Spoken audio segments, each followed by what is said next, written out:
Welcome to The Growth Shift, the podcast where we unlock the psychological and strategic blueprints of predictable growth. If you've built a successful business, you know the truth.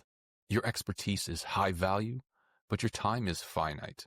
The question is, how do you sustain that success without sacrificing your most valuable asset? We believe that the next level of success requires a strategic pivot, a fundamental shift that moves beyond the old ways. In every episode, we dive into the critical turning points of industry leaders and uncover how they're leveraging AI not as a shortcut, but as the strategic force for their next growth shift. Today, we dive in with a leader who is defining the future of their industry. This episode is brought to you by Valentix, your strategic growth partner. At Valentix, we believe that trust and authentic relationships are the only true currency in high-value business. We challenge the status quo by building an AI-powered client acquisition engine that enhances your human connection, helping you move beyond the slow growth of referrals. Our AI-powered systems eliminate the grind, allowing you to break through the noise, build high-value relationships, and free up your time to focus on transformative client impact. If you're ready to build a predictable growth engine, learn more at valentix.io. Now let's dive into today's episode. Today on The Growth Shift, we're joined by Jill Hauck, the founder of Twelfth and Norwegian. Jill's career is a compelling study in financial expertise and entrepreneurial independence, spanning from the high-pressure world of public accounting in Silicon Valley to building quote-to-cash systems for tech startups. After realizing her true value was being absorbed by corporations, pivoted to solo consulting, now helping Series B and C startups build robust financial and accounting functions. Her insights into financial strategy, operational efficiency, and the art of valuing one's own expertise offer a powerful blueprint for consultants and entrepreneurs alike. Jill, welcome to The Growth Shift. Thanks, David. I'm glad to be here. Jill, your journey began in public accounting in Silicon Valley and then moved into the startup world and eventually led you to founding your own consulting firm as a freelance consultant. Given your expertise in both high-intensity corporate finance and the fast-paced startup environment, tell us a little bit more about how that foundational journey shaped your approach to business today. Yes, absolutely. So starting in public accounting, everything was about rigor and working lots of hours and basically just delivering to clients what needed to be done to make sure that they could file their financial statements. Had very little freedom in what you were able to do. I was lucky enough to work with managers that let me grow in different ways and have flexibility. However, I realized that there was kind of only one path forward staying in that career. And so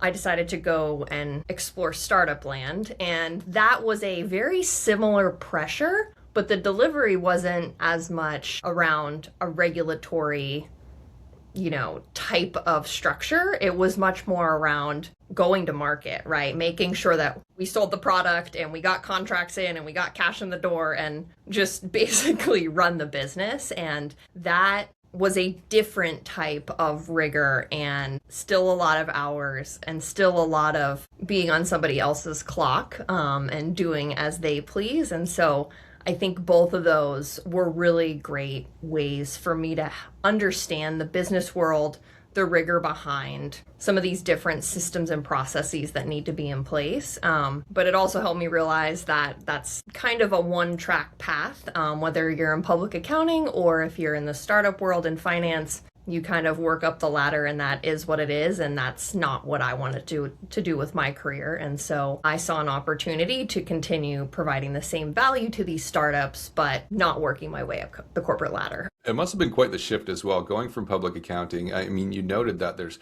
high pressure and high stress, largely impacted by regulatory frameworks, right? But moving into the startup environment still high pressure, high stress, a lot of time, but maybe a little more excitement as well, a little more freedom and flexibility to try new things, learn new things, and develop yourself further. What were some of the biggest challenges that you worked through making that shift from a, let's say, more typical corporate environment into the startup world? I think one of the biggest things is when you come from a larger organization or maybe a more established organization like the public accounting industry, there's lots of people and structure around you, and there's tools that you can lean on, lots of different support, right? When you get into the startup world, you have to figure it out yourself. A lot of times you don't have a budget to go buy a tool, or that tool doesn't already exist. You have to go build it. And so one of the most challenging things, but most exciting things for me, because I love to build, is finding ways to make it more efficient, right? You have to wear 15 million hats in a startup, and it's like, well, you still got to get the job done. So you might as well figure out ways to make it efficient. And so for me, that allowed me to exercise my creative side, which a lot of accountants and finance people don't like to talk about exercising because that could get you in trouble. But in startup world, it can actually be really beneficial and helpful because you can find ways to get the job done while still meeting the accounting regulations. Yeah, figure out ability, we'll call it, right? Just the resourcefulness that's required at startups to not just stay within one framework of, this is how things are done, but being able to think outside the box and find new ways to bring value, decrease costs, increase profits through financial strategies, and a whole lot more as well. After your time in the startup world, you made a significant pivot, right? You decided to go into consulting for yourself. What ultimately led to that decision? I mean, what was that growth shift moment of realization that, maybe even the startup world wasn't for you, and, you were perhaps destined or desired to do different things? Yeah, so I think on the note about creativity is, I realized that you can only be so creative, right? You still have bosses at startups and they have agendas and they have things that need to get done. And so I would get frustrated a lot of times at the startups that I would work at because there were things that were out of my control. And I think a lot of times control has a negative connotation, but when you're a creative person and you like to get things done and you like to be efficient, I think control is important. And so there's a level of control that you need to have in order to feel like you're providing value, right? Whether or not it's seen on the other side, I think there's a self-value that you have to say, I know that I'm doing the right thing and I'm moving forward. And so I think in the startup world, you can get caught up because maybe not everybody's on the same page as you in that sense. And so that's when I decided to spin off and start freelancing, is because I realized that I could find value in myself doing the right thing and handing that over to a client and saying, if you decide to go a different direction, that's okay. Like, I provided value, we can move forward. I think in the startup world, when you work for the company, a lot of your equity or your value is tied to equity, right? Equity in the company and their success. But when you don't have control of that success, what does that equity really mean to you? So that was, a big driver for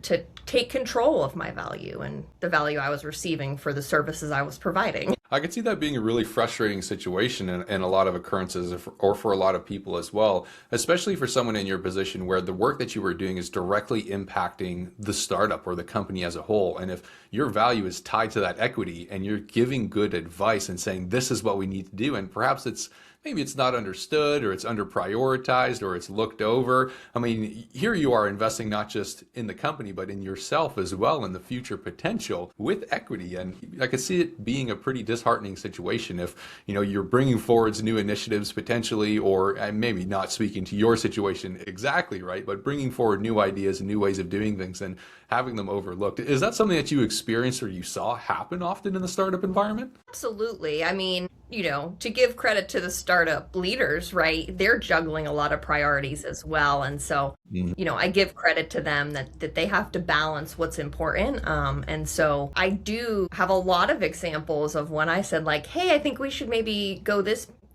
route. It would help us in, saving costs, like you said, or would grow more sales, or would just help us find more rigor around our sales process so we can understand if somebody's being successful at this sales process or not, right? Things like that. I think there's a lot of frustration that I felt there. And so being able to take a step back and, again, hand that over to a client and say, hey, this is what I recommend. You kind of do what you want with it. It feels a lot better. Yeah, especially, with what you do, being a financial professional, everything is driven by hard data, not just sentiment and feelings, as maybe a lot of startup founders lead their companies with. So I could see that natural transition for you, right? Wanting to start out on your own and wanting to truly be able to have a greater impact more directly, let's say, or be in the position where the advice you're giving is perhaps being taken a little bit more seriously because you're an outside expert. You're not somebody who's inside the organization who might be deprioritized or, whatever the situation could be. Again, not speaking necessarily to your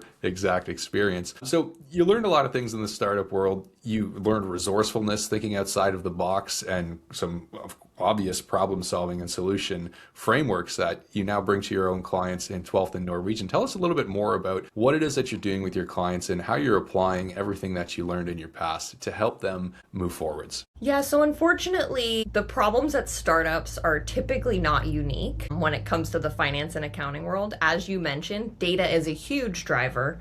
And the data cleanup is one of the very first things that's always encountered by the finance leader that joins a startup. And so a lot of times I will come in and help that first finance leader understand the landscape, primarily on the quote to cash and revenue side of where do we need to do data cleanup, where are there process improvement points, where are we missing things, where are there controls that we need to put in place so that we can make sure our books are closed on times, different things like that I'll try to help them figure out what we call like a gap analysis of where are there gaps in your existing processes and things like that. In addition to that, I'll help those finance leaders from a coaching perspective. I've been there, done that with a lot of different leaders, and there's different avenues that you can achieve the goal that you would like with different types of leaders, right? And there's different avenues to get there with tools, software, things like that. There's also ways to get there with hiring people that can be consultants or full-time employees, right? There's a lot of different strategy stuff that I talk with my clients about as well. You mentioned that unfortunately the problems that you see in startups, the financial problems, aren't unique. It sounds like a lot of people are in the same situation.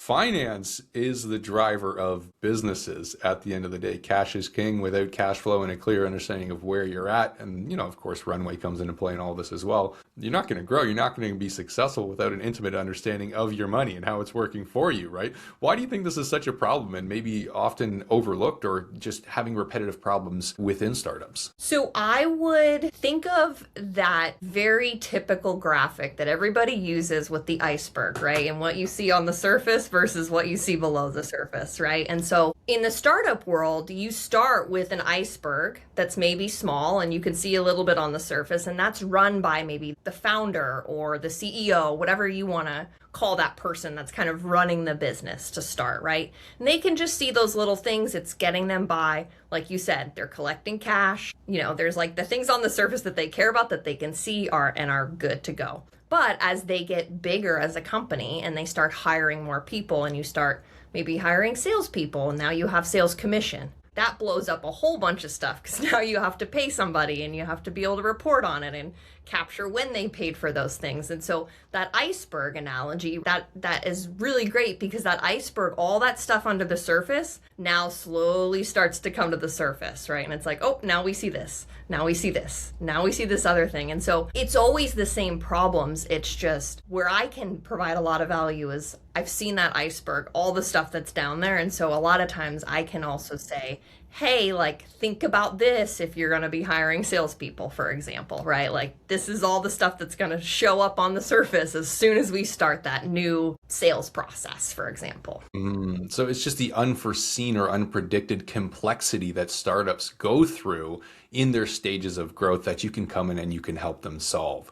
Right? As a company grows and becomes more complex, of course, there's more financial complexity that's needed to support it as well. Can you tell us a little bit more? Tell us, maybe give us an example or a story of how it is that you came and you helped the client in that critical phase of, them experiencing growth, but growing beyond their capabilities when it came to financial complexity and what you were able to do for them. Yeah, so I'll give a quick story of something that just happened in the last few months. I had a client that came to me, and they're a B2B technology company. They have sales contracts with lots of different customers, and they just recently hired a CFO. They had people kind of, running the behind the scenes, think kind of bookkeepers, sort of, accounting-ish stuff going on. But this CFO came in and wanted to understand the risk profile behind these contracts that have been signed, right? Like, what have we signed ourselves up for? Do we need to put any types of reserves on the book? Is there anything that I can, expect in like lawsuits or anything like that, right? Like, where is our risk in these contracts with our customers? And so one thing that I was able to do for them using AI was build out a very quick AI review using Gemini with their contracts through Google Drive, essentially, and said, here's a couple of terms I want to try to pull out, review these contracts, put them in a spreadsheet. And then, of course, it wasn't perfect, but there were a few things where then I just went in manually, reviewed those, and I was able to give that report to the CFO and said, here's basically your list of contracts with those different risk profiles that we talked about. And so she was then able to, filter and sort and figure out what did she need to do with that data in terms of additional conversations. As you can imagine, it prompted all sorts of questions for her. So you were able to come in and provide a pretty concise AI-driven analytic process that gave the CFO in this situation not just the data, because the data was already there, but able to actually sort through and distill that data into something more meaningful so that they could make more intelligent decisions essentially about what they needed to do. Absolutely. Yep. Okay. Yeah. See, I think that people often overlook the power of data. You can have a lot of it, but just because you have a lot of it doesn't mean it's useful.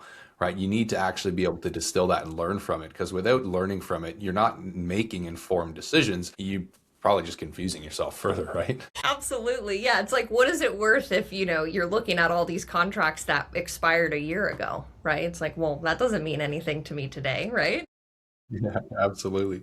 So Jill, what you do with your clients is very data driven. It's very technical. I imagine a lot of startup founders and leaders probably don't even inherently understand the challenges that they're up against, which can make it a lot more difficult for them to understand the true value of what it is you do and offer. And there's a lot of consultants in a similar position, right? They have a unique approach, they have a unique framework, they have a unique way of solving problems for their clients, which makes client acquisition exceedingly difficult. If people don't understand and can't see the true value of what you do, it's hard for them to tie that to let's say, a monetary outcome or value. When it comes to acquiring clients for yourself, because it is a very technical service that you're providing, very much needed and perhaps seemingly misunderstood or generalized, I would say, and to assume, what are you finding the most success with when it comes to attracting clients who may not be in a position where they fully understand their own problem? So therefore, maybe it's more difficult to understand the value that you provide. Does that make sense? Totally. Yeah, you're speaking my language and it's like hitting a soft spot. So yes, I appreciate everything that you just said. It is a challenge, absolutely. Where I've been finding success though, and I think we might have talked about this before, but is actually through different types of networking, communities, podcasts, posting stuff on LinkedIn that's actually tied to something else, right? Like not just posting something about me or about what I'm doing, but like tying it to something else that's going on. So I think the other day I posted something. I came across this really cool company through like a startup page. And so I posted like, hey, this startup newsletter is really cool because it told me about this company, right? Tying it to that stuff, I think helps give visibility to like the way my brain works, that it's not just like, I'm doing accounting work for you, right? It's like, hey, I'm more strategic in the way that I can bring this business forward, like alongside you sort of thing. And for me personally, it's really important to have like warm referrals or have relationships with my clients that even if it's not a warm referral, that we start off in a very like, let's build this relationship type of situation versus transactional. I don't like to operate that way. And so I think that's the way that I try to acquire clients, is also through more of that networking type of relationship building. And again, like podcasts, different networks that I'm part of. There's 3 or 4 Slack channels that I'm on that are networks, communities of people that, CFOs, accounting folks, just people in the finance automation space. So different things like that has been super helpful. Yeah, working through that warm network and the fringe warm network, we'll call it, there's immense value there. And I love what you're doing with not just putting out posts on LinkedIn that talk about you,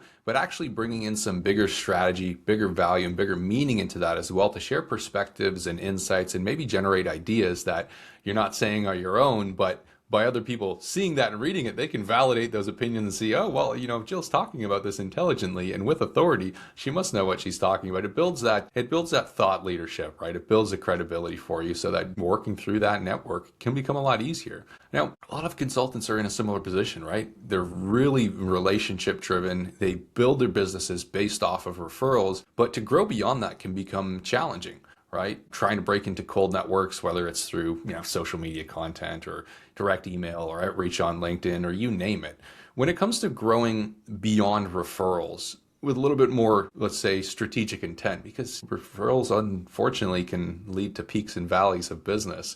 Are you currently experimenting with anything, or what are the challenges you're observing when it comes to growing beyond referrals anyways? A lot of people that I've worked with before, the warm networking works because people that I've worked with, they understand the problem at hand and they understand that I can come in and solve that, right? So that's like, okay, easy. We don't really need to talk about so much of what I can do, right? And even the fringe situation, that's similar where, they understand enough of the problem that they want to bring me in. I think anything outside of that, like I struggle a lot to do any type of just like cold marketing, right? Like email marketing or anything like that, or just again, like even post about myself on LinkedIn. I struggle to do that because I don't get responses like, hey, I want to work with you, right? It's like, wait, like, what are you saying that my problem is, right? Like, I think you had put, hit it spot on earlier where you're like, yeah, people don't know necessarily what their issue is, so they would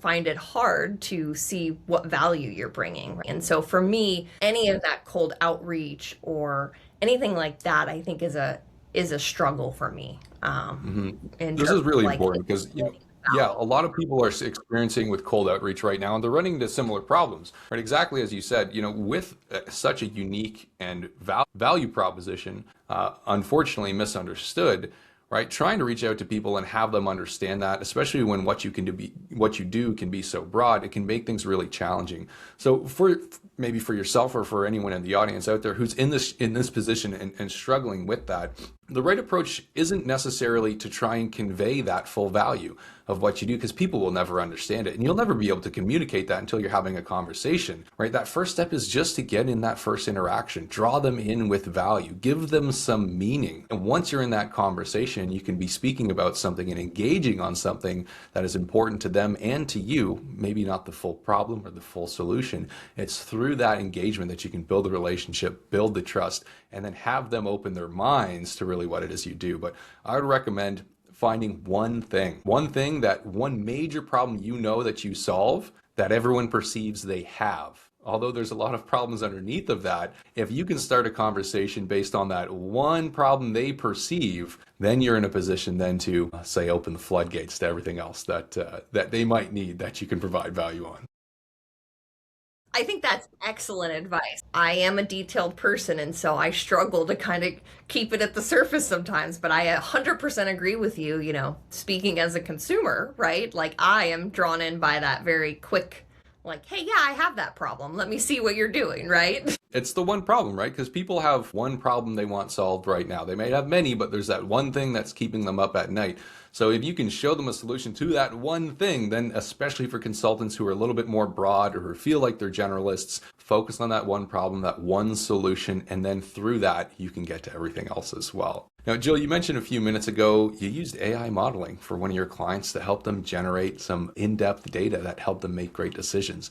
For yourself, where does AI start to come into play for your own daily operations and as part of your own growth strategy? I use AI a lot. I would say every day in my business life. I use it every day for like 12th and Norwegian business stuff, absolutely. Whether it's, the basic stuff like helping me create an email, right? Or like summarize this data that I'm trying to figure out how many hours did I spend on a project, right? Easy things like that. But I use ChatGPT a lot, like kind of as my business partner as I'm thinking through things like, hey, this is what I'm thinking about, this proposal. Is there anything that I'm missing? There's different things where I can be like, hey, this is what I'm thinking the accounting guidance should be and like what I would conclude on this. Is there anything that I'm missing, right? Like I love to use it for, again, kind of like a business partner because I'm on my own. So I don't have that person to like bounce ideas off of all the time. And so I really love using ChatGPT for that specifically. And then with my clients, depending on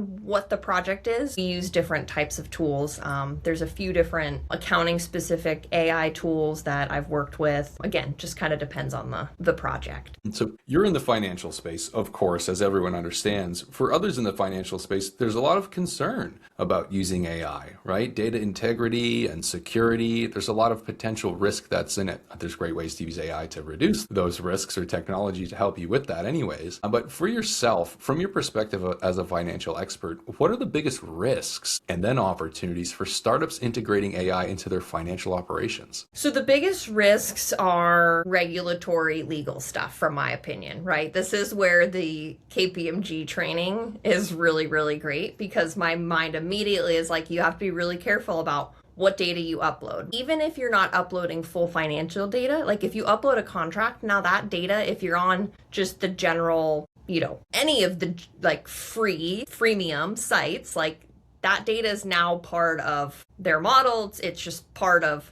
the web, right? It's not ideal to have that up there. And so that's a big risk. And that's outside of finance's hands sometimes. Like you just have to be really careful at a startup because so many people have access to so much data. Like salespeople might have admin access to your CRM, like your sales system. And if somebody's like, oh, let me just take this data and download it and upload it to ChatGPT so that I can run some reports or like give me some summaries, that's bad. That's like really bad. But if you have an enterprise version, it's fine. Right? So from a finance leader, that's usually the person that has to make a lot of these decisions or kind of, hold the line on these things and say, hey, like if we're going to be using, like if everybody wants to be using these AI tools, like then we need to make sure we have an enterprise license. We need to make sure there's different security measures in place so that we're not letting any of this data like get out into the public forum. For lack of better terms, right? It could be a pretty risky situation for startups. What do you think are the biggest opportunities then when people have these risks addressed, or at least an understanding of how to avoid them? Where should people start using AI in their financials to get the most out of it? There's so many opportunities. I mean, I think I always advise people to just start playing around when you're struggling with something that you're manually doing. So, for example, in accounting and finance world, there's a lot of times where you have like data in one system, but not in the other system. And maybe you have it in a worksheet and you need to get it into that third system. And there's like different naming conventions, right? You can do easy things like, again, you have an enterprise version of ChatGPT. You can upload those 2 reports and say like, do the mapping of the customer naming for me, right? You don't have to sit there and be like, oh, this is like Microsoft.inc and this is Microsoft and they're the same account, right? You can use it for a lot of that like kind of manual work that a lot of accounting and finance folks have to do to get to different reporting structures, right? Like I have to do board reports or whatever it may be. I think that's where the low-hanging fruit is because once you get comfortable with how that works, then you can start doing bigger things like the contract reviews and stuff like that. So the opportunity is there, but you need the right frameworks to avoid the risks that go along with it as well. As you said, the opportunity could be endless. There's so many ways that it could be used, but focusing on what's going to have the greatest impact, what's going to move the needle ultimately, free up those tasks that you don't need to do so you can focus on those higher leverage activities. Jill, your story covers corporate finance, entrepreneurial independence, and the strategic pursuit of value. For the founders and the consultants out there who are navigating their own growth shift, what's the single most important piece of advice that you would leave them with about valuing their expertise and building a truly successful business? To be short and sweet, believe in yourself, I think is the biggest thing. It's not easy to take this consulting route. If you're listening to this podcast, I'm sure you're either thinking about it or you already are on that path, and it's hard and not everybody's going to see your value. And so you just have to keep believing in yourself, refining what your value is and what that value prop is until you find the people that understand and can see that value alongside you. Jill, thank you so much for sharing your story and your insights with the audience today. For anyone listening who might like to learn more about what you're doing with 12th and Norwegian, or maybe they're even looking for a little bit of financial help by way of a consultant, what would be the best way to find you? I think the easiest is probably through LinkedIn. I do have a website. It's kind of under repair right now, so if you go to my LinkedIn, you can get to my website, but you can also just reach out to me on LinkedIn as well. Excellent. Jill, thanks for joining us today on The Growth Shift. Thanks so much for having me, David. Another powerful conversation on The Growth Shift. If you, like our guests, are ready to turn your expertise into a predictable, scalable growth engine, one that eliminates the grind of prospecting and enhances your high-value relationships, then it's time to connect with Valentix. We are not a marketing agency. We are your strategic growth partner, building intelligent systems that ensure your client acquisition is predictable, not dependent on chance. To see how our AI-powered frameworks can free up your time and fill your calendar with decision makers, visit valentix.io. Thank you for joining us on The Growth Shift. We'll see you next time.